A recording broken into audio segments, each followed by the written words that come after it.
Welcome to our Introduction to Simulation in Healthcare, part 3 of 3, looking at the reflections and debriefings. My name is Peter Diekmann. I'm a work and organizational psychologist. I'm a professor with the University in Stavanger, looking at patient safety and healthcare education.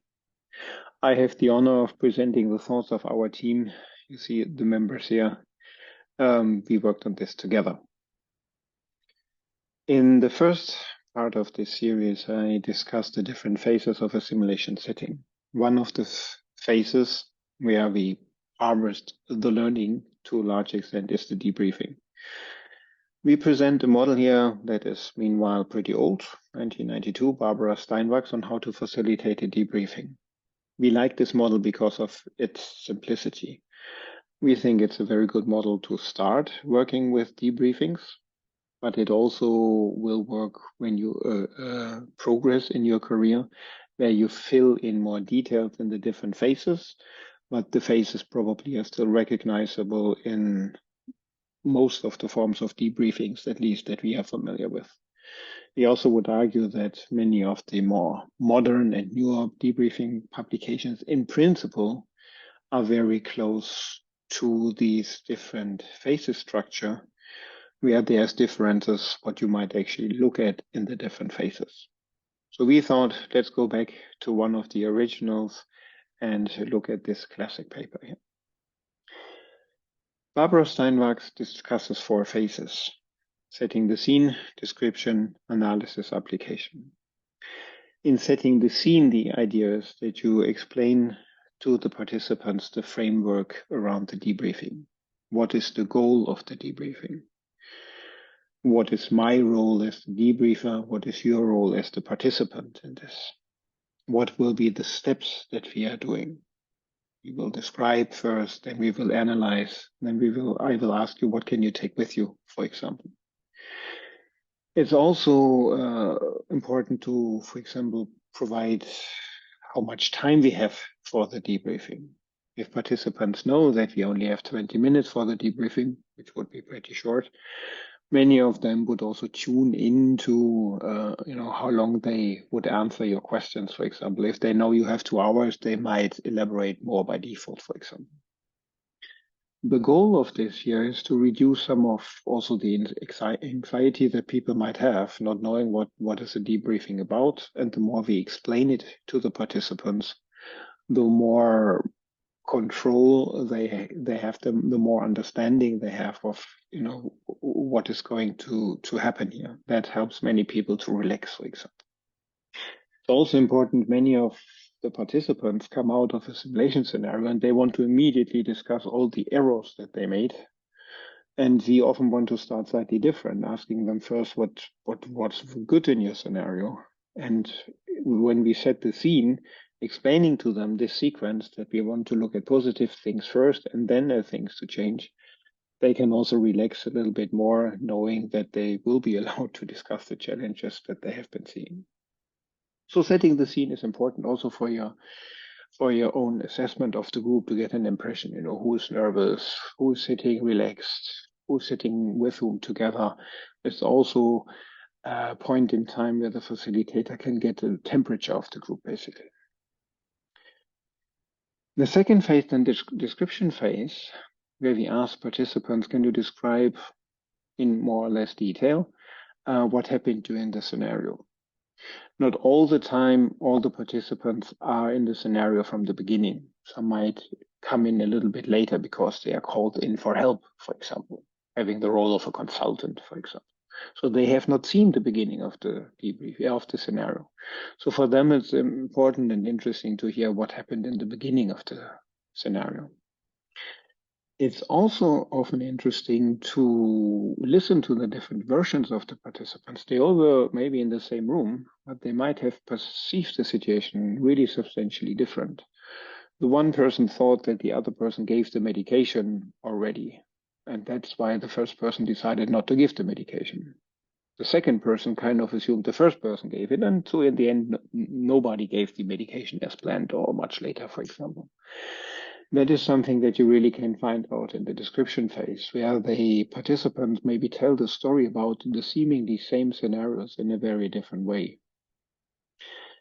It's also a very good way of really feeling where is the group, where's the individual participants, what is important for them. It's important to listen in this phase, to listen, for inconsistency. One person thought it's A, the other person thought it's B. They never found out during the scenario, for example, that they had a different understanding of the situation. This can come up in the description phase. So it's very important to listen here. In the analysis phase, then the focus shifts from recounting what happened to trying to explain why did things happen, how they happened. And ideally, this is in relation to the learning goals of the scenario. So is it about understanding a certain disease? Is it about coordinating team efforts when you're trying to figure out what is the diagnosis of the patient? Or is it about coordinating the work of treating the patient? You might know what the problem is of the patient. That's not the question. But you need many hands and heads and brains and whatever, and machines, devices to actually make the treatment happen. So these different focus points would also require different types of questions, different types of discussions. In principle, what we always would do to try to understand where was the team good, and not only to praise them for, hey, you did this very well, but also to try to help them understand why were you good? What helped you to produce this good performance? Not just praising, but analyzing the good performance. That is often where we start, but we also certainly look at things to be improved. And we actually would dare to say, hey, from our perspective, there was an error, for example, in the scenario. So trying to also be open around this, constructively criticizing the things that need to be improved. It's important to do this in a friendly manner. Just because I think maybe you did something wrong does not mean that I think you're a strange person, whatever. That's very important in our perception here, to distinguish a critique of the approach from the critique of the person. If we manage that, we can get quite far also with our learning conversations. It's important to keep in mind that many of the clinicians maybe have been working in the clinical environment for many years, but don't really get relevant feedback if you don't really screw up completely. Nobody or very few people would actually tell you feedback. And now we're sitting inside of the simulation and discussing each detail of the performance. That's a tricky situation for many people. So it's important to keep that in mind and to also dose our approach to the individual participants. That's why it's so important to keep an eye on the group, to keep an eye on the individual, to see, where are they? How far can we go? How far do they want to go? The analysis phase is most of the time the longest phase of the debriefing, probably alone takes roughly half of the debriefing time. In the application phase, then the idea is to ask participants, what do you take with you from the scenario, from our debriefing discussion? And in theory, what they do here is they form an intention to do something. When I get home, I want to try to use the communication form that we have been discussing. I want to try the new leadership idea that we've been discussing. Something like this. The task of the debriefer in this phase is to help them to make this concrete. The theoretical assumption is the more concrete you think through what you want to apply when, under which conditions, the higher the likelihood is that you actually do this in clinical practice once the opportunity arises. You are more likely to actually recognize, oh, now I can try what I learned. And you may be also more willing to actually do that. All other things equal. There's many other elements that would influence whether people apply what they learned in the course. I don't go into the detail with those, but the idea is the more concrete we help them to formulate that, the higher the chances that they actually do it. So that is the 4 phases of the debriefing. Sounds simple, put that into practice can be a little bit more tricky at times. But again, as I said before, in our perspective, a good way to start, but also to work with if you're more experienced. The underlying philosophy for us, it's important in our point of view to go away from an error search in a debriefing to help participants how to perform well. Not only in this specific scenario, but to help them to understand the underlying principles of how they created a good performance, to help them to reenact that, reuse these strategies in different contexts, for example. One way of doing this is to also look at learning from success. Bear with me, I want to develop one more model. So what you see here is what we call the corridor of normal performance. For everything that you do, you probably have a feeling for that was okay today, or that was not as good as I expected it, or hey, today whatever I was doing was even better than I thought, better than I usually am. So for all of the actions that we take, we have this corridor of normal performance. If things are within our expectation, then it would be between these striped lines here. If it's above, it's exceptionally good. If it's below this corridor, it would be exceptionally not so good, bad. And then we have the interplay of human, technology, and organization. Embodied competency, that's a fancy word now for human beings here. The organizational aspects and the physical aspects that would also, for example, include devices. You see that all of these processes have variation. Also physical devices, they have an error margin. Sometimes things break, organization change, and we as human beings are never the same all the time.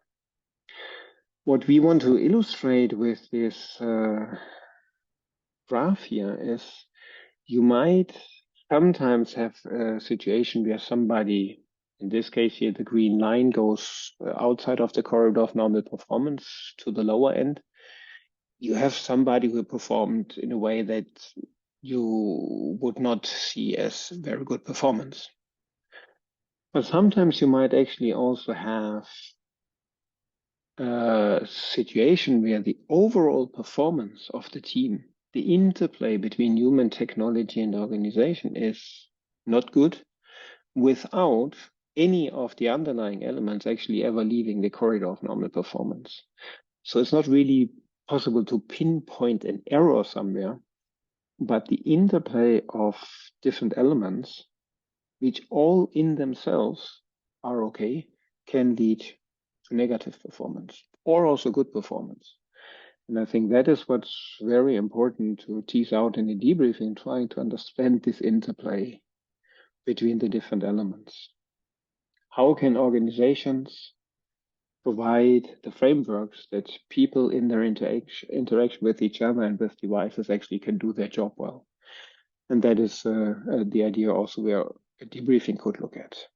And what often would happen in a debriefing is that you look at the negative aspects. How did the person here deviate from the corridor of the normal performance to the lower end? One way of looking at this. We think it's important that we also analyze how did people recover from the problems? How did you recognize that? What did you do to optimize the situation again?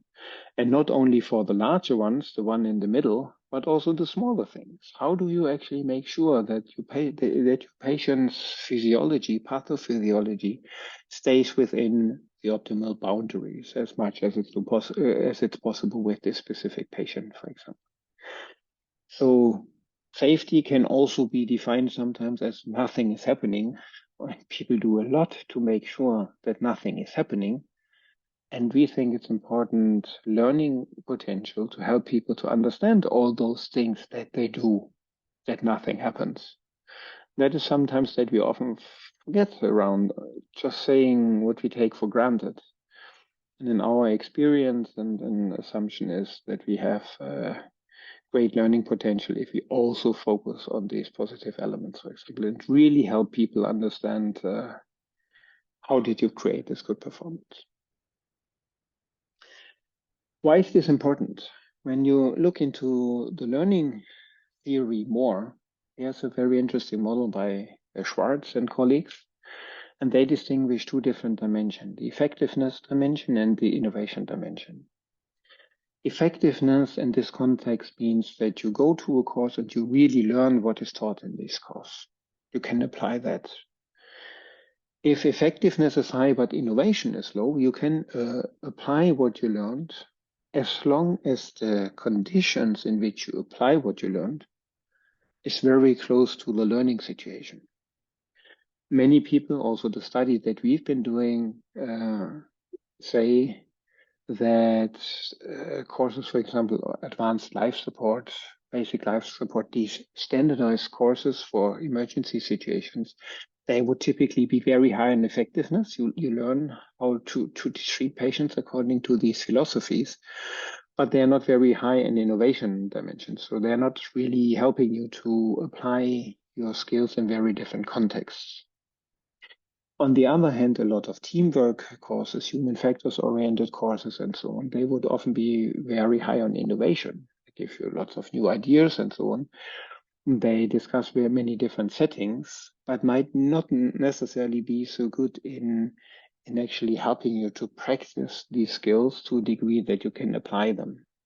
Lots of ideas, little practice. And from our point of view, what's important that debriefings and simulation as such, that we try to combine both dimensions so that we find the right balance, whatever that means, that depends on the context and the participants and so on, that we balance the effectiveness and the innovation. Some new ideas, but also the opportunities to practice, for example. So ideally, we foster adaptive performance under variable conditions by using simulation. How to do that? That is also part of basically becoming better debriefer, trying to learn the ideas around this. That's a very short, very high-level overview of debriefings in simulation. So in conclusion, what we think that the reflection part is actually where you can harvest the learning opportunities that you have created throughout the simulation setting. You have created simulation scenarios based on needs analysis. You have implemented them, you have observed the participants, and now it's about engaging in a discussion with them, stepping back from the concrete experience to really help them to filter out those elements that they can apply in their clinical practice, that they also understand what would I need to change in those elements that I learned to be able to apply them to clinical practice. Who can help them in that? What do they do if it's difficult? Do they give up or do they try again? All of this could also be part of the reflection and this harvesting process. This concludes our short series on simulation healthcare. We hope you would enjoy our explanations a little bit and that you take some things with you. Bye-bye.